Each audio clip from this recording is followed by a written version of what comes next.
हटो, हट जा राने, राना हट जा। श्श्श, और जोर से चिल्लाओ, और पीछे जाके चिल्लाओ, मजा आएगा।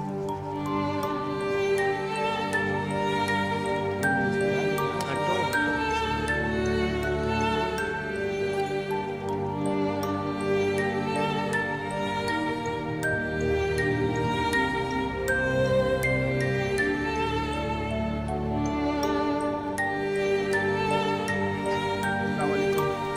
यारी मदद।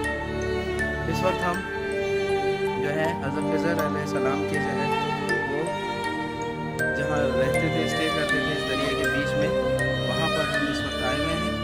ये आपके चारों तरफ जो है वो दरिया सिंध है, आपको नज़र आएगा। और आसानी है, घूमते रहते थे।